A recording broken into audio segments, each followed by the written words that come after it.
네,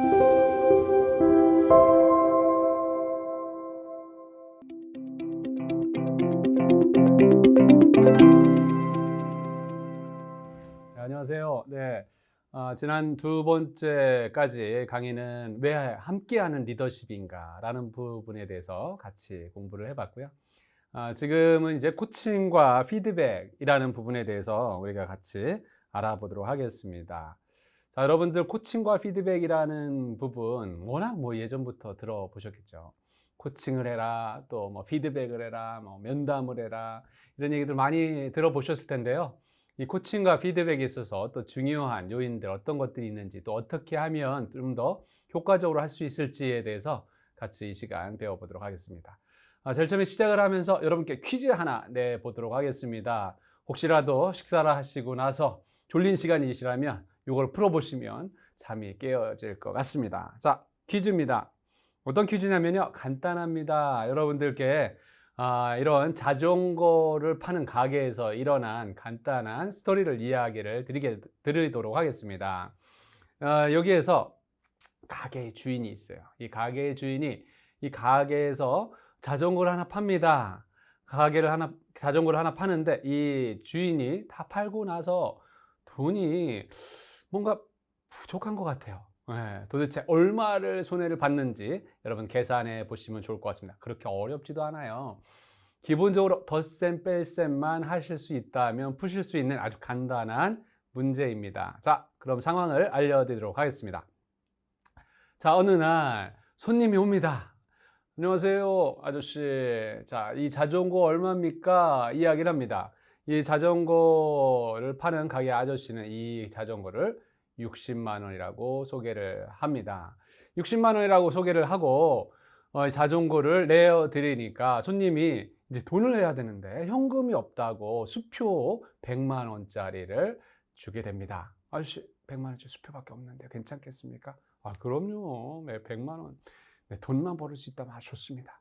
자, 그러면 제가 얼마를 거슬러 드려야 되는지요? 네, 40만 원이겠죠. 당연히. 그죠? 그래서 40만 원을 거슬러 드리려고 했는데 돈이 없는 거예요, 현금이. 그래서 옆집 가게에 가서 100만 원짜리 수표를 100만 원 현금을 바꿔다가 손님한테 40만 원을 주게 됩니다. 그러면 이제 다 끝났겠죠. 자, 그러면 안녕히 가세요. 네, 다음에 또 오십시오. 이렇게 하고 끝났어요. 오늘 60만 원짜리 자전거 아주 잘 팔았다. 이렇게 생각을 한 거죠. 자, 근데 그렇게 해서 하루가 지났어요. 다음 날이 됐습니다. 아침에 누가 쿵쿵쿵 두드리는 거예요. 봤더니 바로 옆집 가게 아저씨가 왔네요. 아저씨, 어제 나한테 줬던 그 수표, 부도 수표예요. 다시 100만 원 만들어서 주세요. 이렇게 얘기하는 거예요. 그래서 이 주인은 100만 원짜리로 다시 만들어서 이 옆집 아저씨한테 줍니다. 상황은 끝. 여기까지입니다. 이 상황 속에서 이 자전거 가게 주인은 얼마를 손해를 봤을까요? 이게 질문입니다. 한번 여러분 풀어보시겠어요? 자, 다시 한번 간단하게 설명드리면 자전거 가게에 손님이 와서 100만 원짜리 수표를 가지고 60만 원짜리 자전거를 삽니다. 그리고 이 주인은 돈이 없어서 옆집 가게에서 수표를 100만 원치 받고 와서 40만 원을 거슬러 주죠. 그리고 끝이에요. 근데 그 다음날 옆집 가게 아저씨가 와서 100만 원 다시 주세요. 이거는 부도수표잖아요. 해서 100만 원을 만들어서 다시 주게 됩니다.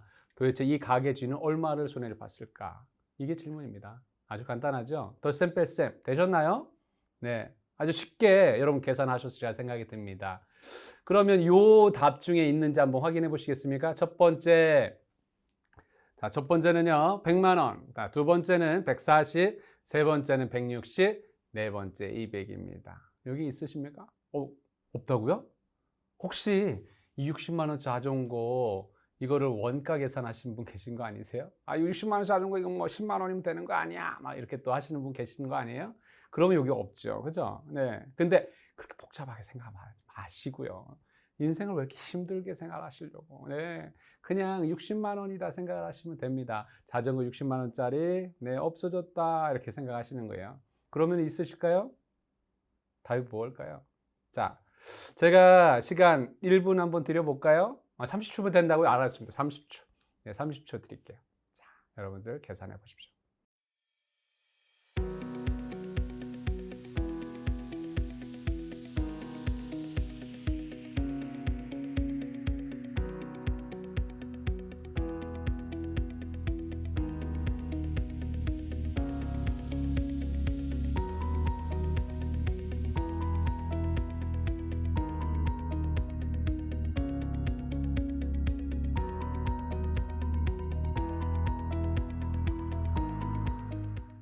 자, 되셨나요? 네, 되셨죠?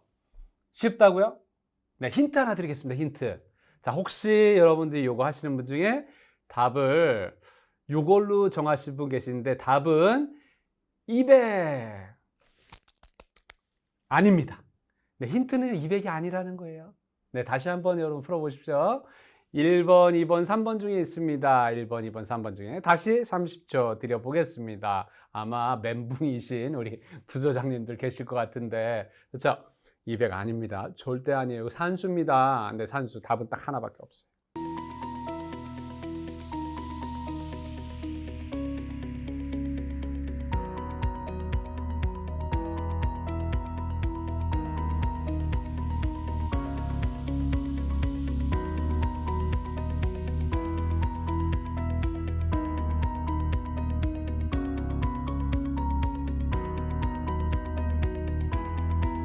자, 다 풀으셨다고요? 네, 좋습니다. 정답은 두구두구두구두구두구 땡. 네, 100만 원입니다. 100만 원. 100만 원이라고요? 100만 원 맞습니다. 예, 100만 원 맞아요. 왜 그러냐고요? 자, 잘 설명드리겠습니다. 자, 여러분들, 제일 처음에 이 손님이 옵니다. 그래서 수표를 가지고 저한테 주죠. 제가 얼마를 줬어요? 네, 얼마 준 게 아니라 자전거를 줬죠. 자전거 60을 주고, 내가 돈이 없어서, 그 다음에 저쪽 옆에 아저씨한테 100만 원을 갖고 와요. 자, 이 100만 원은 누구 돈입니까? 제 돈이 원래 아니에요. 누구 돈이에요? 저 아저씨 주머니에 있는 거 잠깐 빌려온 거죠. 이건 내 돈이 아닙니다. 그래서 내 돈이 아니에요. 내 주머니에서 나가는 거 아니에요. 이 중에서 40만 원을 이 손님한테 주는 거죠. 아직 이 상태에서 내가 손해본 거는 자전거 60만 원과 이 40만 원은 아저씨 돈 40만 원 준 거예요. 그러니까 제 지금 손해는 우선은 60만 원만 자전거만 손해인 거예요. 이해되셨죠? 자, 그 다음에 옆에 아저씨가 다음날 와서 야 100만 원 줘 했을 때 이 60만 원 누구 돈 줬어요? 내 돈이 아니었습니다. 옆에 아저씨 돈이었었죠. 어제 빌려온 거였잖아요. 그죠? 그러니까 내가 여기서 40만 원을 더해서 내 주머니에서 40만 원을 꺼내서 합해서 주게 된 겁니다. 어떻게 된 거예요? 이쪽에 40만 원 준 건 제 돈이었어요. 이쪽에 고객한테 나갔던 자전거 60은 또 내게 물품이 나간 거죠. 그래서 고객한테 60, 그 다음에 이쪽 아저씨한테 40 이렇게 됐던 게 나의 손해입니다. 이해 안 된다고요? 자, 좀 더 쉽게 말씀드릴게요. 자, 그럼 이렇게 한번 생각해 보죠. 우선은 나눠서 생각해 볼게요. 나눠서. 이쪽 아저씨하고 먼저 생각해 보겠습니다. 전날에 제가 수표 주고 100만 원짜리를 제가 받았습니다. 100만 원. 그리고 그 다음날 달라고 해서 어떻게 된 거예요? 100만 원 줬죠. 그럼 옆에 사람하고는 어떻게 된 거예요? 제로입니다. 제로. 그죠? 네. 요거 이해되시죠? 자, 이 사람은 제로예요. 이제 없다고 치십시오. 자, 고객과 저하고만 보겠습니다. 고객과 저. 고객이 저한테 수표를 줍니다. 결국은 이거는 부도수표라 저한테는 종이 쪽지밖에 안 돼요. 네, 그죠? 그리고 제가 준 거는 뭐예요? 60만 원짜리 자전거, 그리고 40만 원짜리 거스름돈. 그래서 이 사람이 내 거 100만 원치 가져간 거죠. 네. 이쪽은 제로, 이쪽은 100만 원. 그러면은 뭐 100 아니겠습니까? 자, 그래서 100이에요. 100. 네. 좀 헷갈리신다고요? 자, 시간을 더 드리면 여러분들 맞히실 수도 있으실 거예요. 근데 시간이 지금 아주 한정된 시간 내에 여러분이 하시느라고 좀 헷갈리셨죠? 대부분의 분들 거의 90% 이상이 제일 처음에 얼마라고요? 200이라고 하십니다. 200. 그리고 조금 더 시간을 드리면요. 140까지도 나와요. 네. 그리고 더 드리면 100으로 맞추십니다. 너무 여러분들 자책하지 마시고요. 뭐 많은 교육 시간에 이거를 해보면 정말 한 90% 이상이 제일 처음 못 맞추세요. 네. 근데 이제 이 거래를 정확하게 판단을 하시고 들어간 돈, 나간 돈 이거를 정확하게 여러분 계산하시면 맞추실 수 있는 이러한 문제였습니다. 왜 이거를 골치 아프게 지금 했냐고요? 우리가 리더로서 부서장님으로서 우리 한세실업의 부서장님으로서 리더를 하시려면 그냥 코칭을 감으로 하시면 안 돼요. 감으로. 네. 아까 그거 착착착착 보니까 200이네 200 이렇게 하시면 안 된다는 거예요. 코칭을 하다 우리 김 과장, 우리 이대리, 우리 박사원 저 친구 뭐 이렇게 해주면 되겠지. 감으로 하시면 안 되고요. 정확하게 파악을 하셔서 뭔가 하셔야 된다는 거예요. 아까 계산할 때도 정확하게 파악을 하시고 계산을 하셔야지만 100이 나왔던 것처럼. 리더는 정확하게 여러분들이 이 상황을 판단하시고 어떤 게 문제인지를 정확하게 이거를 define 하셔야지만 거기에 적절한 여러분이 대응책이 나올 수 있는 겁니다. 그걸 위해서 여러분들 이런 퀴즈를 내드린 거예요. 퀴즈. 알쏭달쏭이지만 우리가 리더로서의 어떤 역할을 함에 있어서도 알쏭달쏭이지만 그걸 좀 더 명확하게 파악을 해서 좀 더 이렇게 논리적으로 체계적으로 접근을 할 필요가 있다라는 거, 그거를 기억을 하셨으면 좋겠습니다. 자, 우리가 코칭을 할 때요, 피드백을 하실 때에 사실 우리가 각각 사람에 따라서 다 달라요. 나의 성향도 다르고 또 딴 사람의 성향도 다르고. 그래서 코칭과 이제 피드백을 하시다 보면 상황에 따라서 상당히 다른 것을 알 수 있습니다. 그게 이제 내가 어떤 스타일인지, 그리고 후배가 어떤 스타일인지, 이거에 따라서 내가 어떻게 코칭을 하고 피드백을 해야 될지에 대해서 좀 고민스러우실 거예요. 그 스타일을 좀 알면 적절하게 내가 거기에 맞게끔 코칭도 하고 피드백도 하고 좀 더 효과적일 수가 있겠죠. 자, 그러면은 지금 여기에서는 여러분들 나는 어떤 스타일이고 나의 후배는 어떤 스타일인지에 대해서 한번 진단하는 시간을 가져보도록 하겠습니다. 네, 여러분들께 이렇게 간단한 진단지를 하나 소개시켜 드리려고 합니다. 이걸 해보시면 정말 요술처럼 내가 그동안에 왜 이랬는지에 대한 것을 느끼실 수가 있습니다. 자, 보시면 1번부터 14번까지가 있고요. 각각의 번호의 하위로 A부터 D까지 4개의 항목들이 있습니다. 하나 샘플로 한번 볼게요. 1번에서 A 정확한, 확고부동한, 친절한 설득력이네. 이거는 뭘 보시는 거냐면 나의 스타일이 어떤 스타일이냐 이거를 하는 거거든요. 그래서 A부터 D 중에 나를 가장 잘 설명하고 있는 것을 선택을 하는 거예요. 예를 들면 나는 친절해. 네, 그러면 여기 1번에서 C를 하는 거예요. 자, 그 다음에 B에서도 A, B, C, D 중에 하나를 하는 거죠. 나는 창조적이야. D. 그 다음에 또 3번 중에서도 이 중에서 나는 만족해. 네, 이렇게. 자, 4번에서도 나를 가장 잘 설명하고 있는 게 도대체 뭐냐 이렇게 찍는 거죠. 자, 5번 중에서도 나하고 가장 잘 맞는 거가 어떤 건지 이렇게 찍어보는 겁니다. 6번에서도 마찬가지고요. 6번에서 하나, 7번에서도 하나, 8번에서도 하나, 9번에서도 A, B, C, D 중에 나랑 가장 잘 맞는 거, 10번에서도, 11번에서도 마찬가지고요. 12번에서도 A, B, C, D 중에 하나, 13번에서도 A, B, C, D 중에 하나, 14번에서도 A, B, C, D 중에 하나 이렇게 치시는 거예요. 그래서 이거에 이제 점수를 계산해야 되잖아요. 점수는 이렇게 가로로 이렇게 나가는 겁니다. 이거 보면 하나, 두 개니까 2인데요. 하나하나에 10점씩을 하겠습니다. 20점. 자, 그 다음에 B는 하나, 둘, 셋, 넷, 5개네요. 그래서 이거는 50점. C는 하나, 둘, 셋, 넷, 5. 이것도 50이네요. 자, 그리고 이거는 20. 이렇게 되는 겁니다. 자, 그래서 이거 합해보면 140 딱 나오네요. 네, 정확하게 했습니다. 자, 여러분들도 우선은 나의 스타일이 어떤가에 대해서 이걸 치시는데요. 여기서 중요한 포인트입니다. 내가 되고 싶은 게 아니라 그냥 나 지금의 모습을 치시는 거예요. 알겠죠? 네. 자, 이렇게 여러분들 해시고요. 뒤에 보시면 나의 상사, 네, 그리고 또 나의 부하 이렇게 있습니다. 그래서 나의 상사 것도 해보시고 그 다음에 나의 부하 것도 해보시고 그래서 맨 앞에 내 거, 상사, 부하 이렇게 세 가지를 하시는 겁니다. 내 거는 아마 여러분들 저와 하실 때 아마 해보시지 않으셨을까 싶고요. 상사와 부하 이거 하시는 거 제가 대략 보니까 뭐 한 사람 하는데 한 2분씩 걸리시니까 4분을 드리도록 하겠습니다. 이게 있어야지만 여러분이 콤비네이션을 맞출 수 있거든요. 자, 지금부터 시작하도록 하겠습니다.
네, 여러분들 잘 하셨나요? 자, 그러니까 세 세트가 나온 거죠. 우선 내 거, 상사분 거, 부하 거 이렇게 해서 요게 이런 식으로 점수가 다 나오셨을 겁니다. 자, 요거를 이제 보는 데 있어서는 콤비네이션을 보는 거예요. 나와 나의 상사, 나와 나의 부하 이렇게 보는 겁니다. 자, 그래서 이걸 어떻게 하는 거냐면요. 요 뒤에 이런 표가 있습니다. 이 표에다가 이제 그려 보시는 거예요. 자, 나와 부서원, 그 다음에 네, 나와 상사 이런 것들을 하시는 겁니다. 자, 예를 들면 이렇게 할 수 있죠. 본인이 있고요. 그 다음에 상사가 있으십니다. 알죠? 네. 여기 보니까 기본적으로 이거 딱딱 맞지는 않았는데 이렇게 맞춰 보신다고 생각을 하시고요. 이렇게. 네. 자, 우선은 요거는 20, 그 다음에 이것도 30, 요거 20. 네, 이렇게 나오고. 자, 여기에서 봐야 될 거는 유사하면 사실 갈등이 많이 그렇지 많지는 않습니다. 유사할 경우에. 이게 소셜 스타일이잖아요. 예, 사회성에 관한 거, 사회 관계에 관한 거, 인간관계에 관한 겁니다. 그래서 비슷하면 별로 그렇게 싸움이 없어요. 조직에서.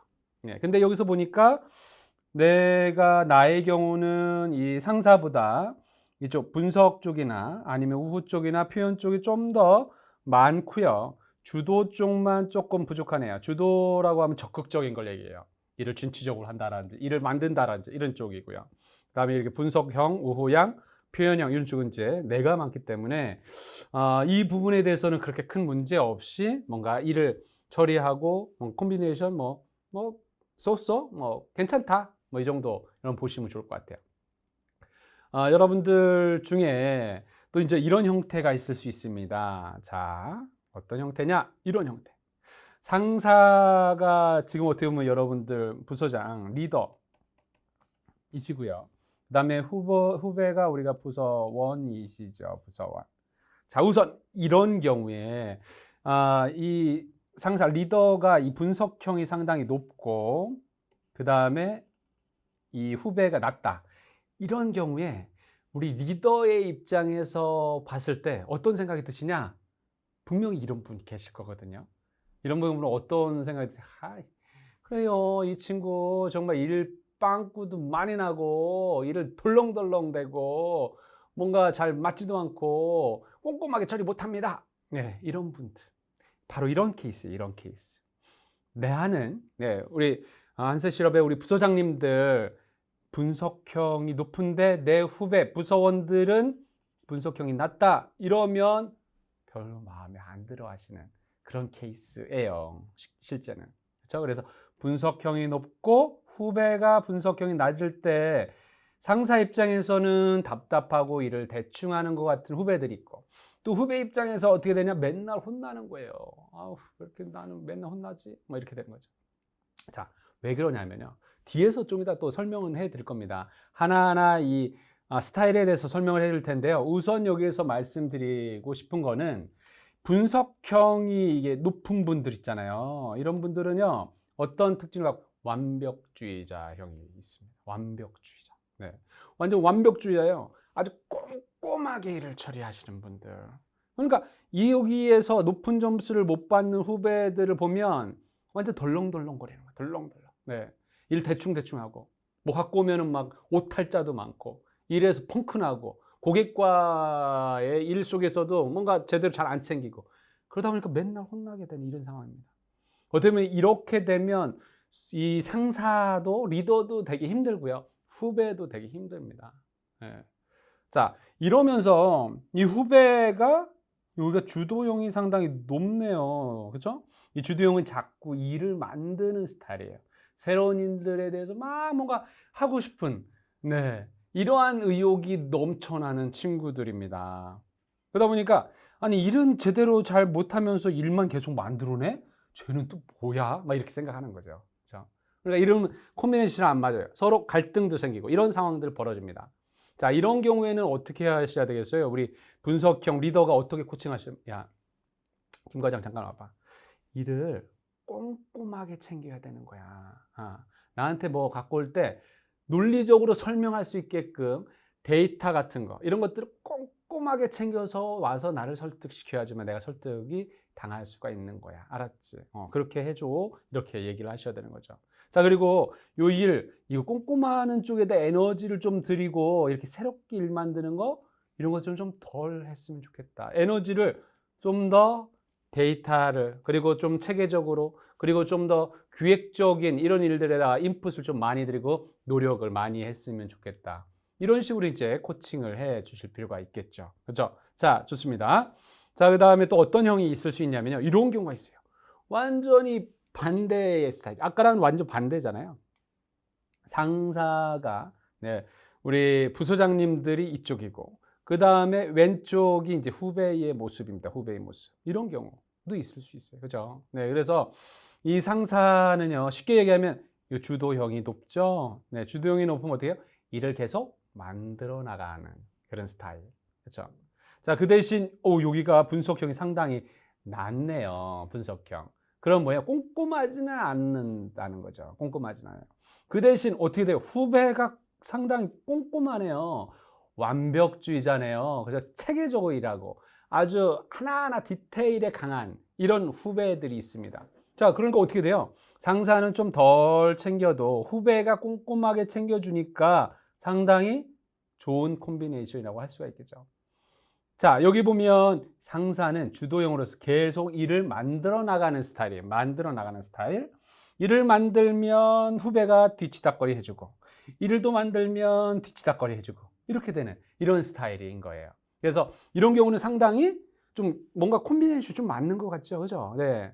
그래서 이 주도형의 상사가 일을 만들고, 후배는 일을 챙기고, 그 대신 이 상사는 일을 꼼꼼하게 안 챙겨도 후배가 다 챙겨주니까 뭐 여기에는 신경을 안 써도 되는 이런 스타일.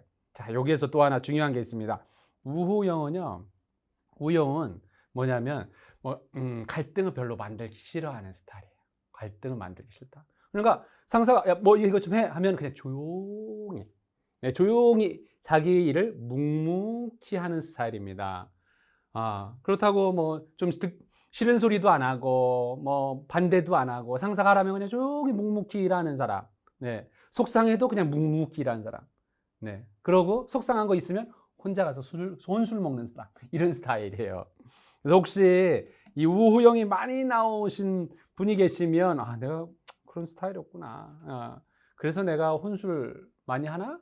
딴 사람한테 뭐 듣기 싫은 소리 안 하고 그냥 웬만하면 그냥 받아주고 이러는 건가? 네, 그리고 또 이 우호양 같은 경우는 어떤 경우냐면요.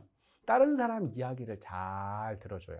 그래서 혹시라도 후배들 중에 예를 들면 나 이런 고민이 있는데 누구하고 얘기할까 해서 카운셀링, 네, 이런 면담 이런 것들을 많이 찾아가는 선배들 그런 경우가 이 우호형이 많습니다. 그렇죠? 자, 표현형.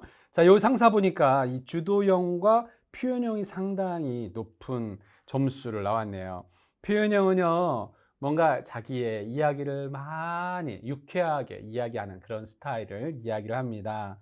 그래서 이 표현형 같은 경우 다른 사람들과 얘기하기를 즐겨하고 그리고 자기 얘기를 아주 이렇게 주도적으로 이야기를 펼쳐나가는 이런 사람이죠.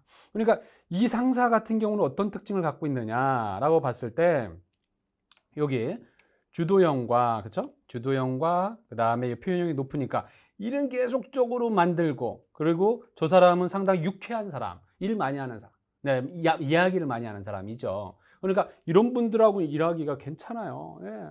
분위기 괜찮거든요. 분위기 괜찮아요. 이 표현형이 이 높은 쪽에 계신 분들이 리더면 그 팀 분위기 상당히 좋습니다. 예, 상당히 화기애애한 그런 분위기를 갖고 있습니다. 그래서 지금 여러분께 보여드리는 바로 요 상태, 이 상사가 주도형과 표현형이 많고 그 대신 분석형과 우호형이 조금 작은 이런 상황 속에서 후배가 분석형과 우호형이 좀 많으면 아주 좋은 컨비네이션이다. 일은 만들고 상사는 그다음 후배는 그것을 잘 뒤에서 서포트하는 이런 모습이다라는 겁니다. 그래서 이런 여러분들 상사와 후배의 컨비네이션을 갖고 계신 분이라면 그런 분이라면 여러분들 일하시는데 상당히 도움이 되신다라는 거 이렇게 꼭 기억을 하셨으면 좋겠습니다. 자, 또 한번 여기다 제가 그려 보여드리면요, 이런 것들도 있어요.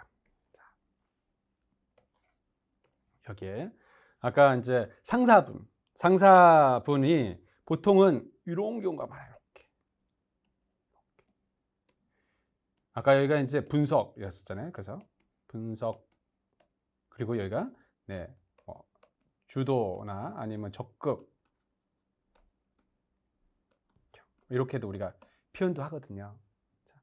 이 분석과 그 다음에 이 주도, 네, 이쪽이 높으신 분들, 이런 분들이 리더로, 많은 조직에서 리더로 커 나가시는 분들이 많으세요. 왜 그러냐면요, 이게 직급이 올라가면 올라갈수록 어떻게 되시겠어요?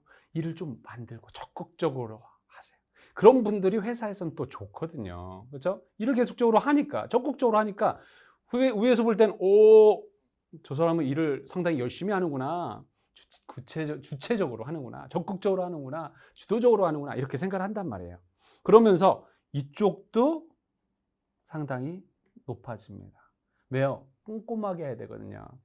올라갈수록 의사결정 잘못하거나 이렇게 되면 아주 큰 파급 효과가 일어날 수밖에 없습니다. 그러다 보니까 당연히 올라가면서 더 사람이 꼼꼼해져요. 더 완벽하게 됩니다.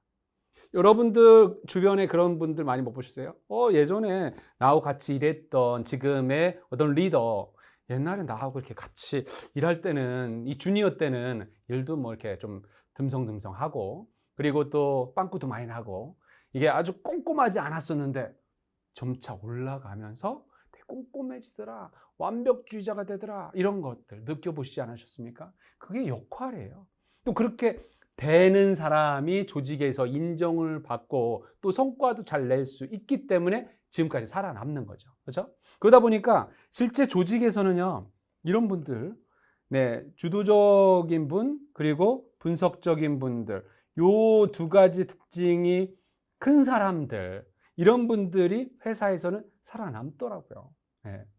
그래서 요 두 가지를 내 스스로도 계속적으로 어떻게 해요? 개발시켜야 된다라는 거. 고려님께서 꼭 기억을 하셨으면 좋겠고요. 만약에 여러분들이 이거를 해봤는데 내가 이런 모습이 아니고 거꾸로 이거에 이제 완전 반대의 모습이 나왔다. 예를 들면 이쪽과 이쪽. 특히 이쪽에 많이 나오신 분 계실 수 있잖아요. 아까 여기가 뭐라고 했어요? 우호영. 네. 이 후보형 쪽에 많이 나왔다. 이분을 아주 쉽게 얘기하면요, 어떤 분이냐면, 좋은 게 좋은 거지요, 뭐. 굳이 딴 사람하고 이렇게 갈등이 일으킬 필요가 있나요? 뭐, 이렇게 이제 생각을 하는 거예요. 그러니까 웬만하면 딴 사람 얘기하는 걸 다 수긍해주고, 이렇게 하는 특징을 갖고 있는 사람이 바로 여기에 있는 사람입니다. 그래서 이 사람의 가장 큰 단점은 뭐냐면요, 이 다른 사람들의 의견을 다 듣고 그 사람들과의 갈등을 만들기 싫어하기 때문에 웬만하면 다 수긍해주고 웬만하면 그 사람들을 맞춰주고 이러는 거예요. 네. 그러다 보니까 어떻게 돼요? 의사결정이 상당히 지연됩니다. 그래서 어떻게 이야기를 드리면, 그 사람, 이 부서장님, 사람 좋아. 네. 거기다 더 심한 건 뭐예요? 사람은 좋지. 네. 이런 얘기 들으시면 안 돼요. 상당히 이 우형이 이렇게 아주 크게 나가는 이런 분들이라면 가끔 그렇게 들 수 있어요. 사람은 좋지. 네. 그러나 한편으로는 약간 욕이 될 수가 있거든요. 그래서 올라가면 올라갈수록 어떻게 되셔야 된다고, 아까 말씀하셨던 것처럼 이쪽이 높고 또 이쪽이 높아지는 이런 모습으로 여러분들 가셔야 되는 겁니다. 이렇게. 그래서 적극적으로 일을 계속 만드셔야 되고, 그다음 논리적으로 완벽한 모습으로 일을 꼼꼼하게 처리를 해서 완벽한 성과를 내셔야 된다라는 것을 여러분들 꼭 기억을 하셔야 돼요. 자, 그래서 여러분들이 이제 코칭을 하거나 아니면 부서를 조직할 때 있잖아요. 부서를 조직할 때에 여러분들이 좀 고민을 하시면서, 나의 팀에 어떤 친구를 데리고 와야 될 건가, 또는 어떤 친구를 좀 다른 팀으로 보낼까, 이런 것들에서도 이 소셜 진단을 가지고 여러분 해보셔도 좋아요. 그래서 아까 가장 콤비네이션이 좋은 거는 뭐라고 하셨죠? 네. 자, 이쪽, 그렇죠? 여기와 그다음에 요거, 그다음에 여기 세 개가 이렇게 적절하게 이렇게 있으면서 좀 잘 안 보이니까 이거 좀 지워 보겠습니다. 지워서 설명을 좀 해 더 드려 보면, 자, 일은 내가 만들고요. 자, 그리고 여기 분위기 좀 좋고, 그다음 분석이나 이런 완벽주의도 좀 있고, 이게 이제 상사. 네, 이게 상사이고요. 그다음 그 대신 밑에 있는 직원은 요구가 높고, 분석이나 이 완벽주의, 이를 꼼꼼하게 처리해야지 좋잖아요. 그렇죠? 꼼꼼하게 처리할 수 있으면서도 또 여기 그냥 조용히 묵묵히 일하면서도 뭐 분위기 괜찮은 뭐 이런 친구, 네, 이런 거 상당히 괜찮죠. 무엇보다도 요 부분이 높아야 됩니다. 요 부분. 요 부분이 높아서 내가 일을 만들었을 때 이거를 적절하게 뒤에서 백업해 줄 수 있는 이런 친구를 우리 팀에다 적절하게 두시면 상당히 좋다라는 거. 그걸 여러분께서 꼭 기억을 해 주셨으면 좋겠습니다. 자, 이번 시간에는요, 저희들이 이 코칭이라는 부분에서 첫 번째 세션을 지금 하고 있습니다. 그래서 소셜 진단을 통해서 내가 어떠한 이 타입인지, 우리 후배가 어떤 타입인지에 대해서도 같이 봤었고요. 우리가 제일 처음에 퀴즈를 하면서 이게 우리가 그냥 감으로 코칭을 하면 안 되는구나, 감으로. 정확하게 저 친구가 어떤 스타일이고 어떤 게 약점이고 어떤 게 장점인지를 정확하게 파악을 하면서, 그리고 부족한 점에 대해서는 내가 그걸 어떻게 코칭을 할 것인지에 대한 감을 잡으셔야 되는데, 그거를 지금 이 진단을 통해서 우리가 생각을 해봤죠. 그죠? 그래서 내가 어떠한 강점을 갖고 있는 소셜 스타일인지, 나는 주도적이고, 그리고 나는 더 꼼꼼하고, 나는 또 사람들과의 이 사회성에 있어서 충분히 좋다라고 했을 때 나한테 적절한 후배는 어떤 후배가 와야 되고, 그 후배를 좀 더 어떤 식으로 훈련을 시키고 코칭을 시켜야 될지에 대한 그런 콤비네이션에 대해서도 우리가 배웠습니다. 그래서 나는 적극적이고 좀 더 이렇게 사회성이 높고 완벽주의가 좀 떨어질지라도 후배에 대해서는 훨씬 더 완벽주의자의 특성이 높은 이 분석형의 후배를 내가 계속적으로 훈련시키고 그런 친구들을 우리 팀에, 우리 부서에 놓는 게 상당히 좋다라는 이러한 어떤 시사점들을 여러분들 아셨으면 좋겠습니다. 이걸 가끔 하다 보면요, 너무너무 재밌어요. 근데 아마 여러분들이 이걸 가지고 내 상사와 또 내 부서의 후배들과 이걸 한번 해보시면 너무나 의미 있고, 이거가 그동안에 이해가 안 됐던 게 이해가 되세요. 예전에 다른 교육에서도 해보면요, 이게 너무나 맞으니까 어떤 분은 교수님 이것 좀 줘보세요. 저 이걸 가지고 저희 아내랑 한번 해볼게요. 저희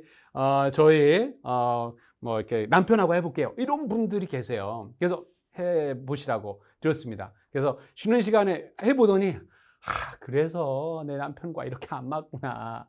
이래서 내 아내와 이렇게 안 맞고 맨날 싸우는 거야. 싸울 때마다 이렇게 나한테 논리적으로 나를 반박하고 내가 그거에 대해서 디펜스를 못했구나. 이런 분들도 계시더라고요. 이거가 이 회사에서 여러분이 리더로서 생활하시는 데 있어서 아주 또 중요한 툴이기도 하지만, 여러분이 사회생활 하시면서 또는 가족 관계 속에서도 아주 충분히 훌륭한 그런 툴이다, 진단 툴이다라는 걸 여러분께서 잘 기억을 하시고 적절하게 활용을 해 주셨으면 좋겠습니다.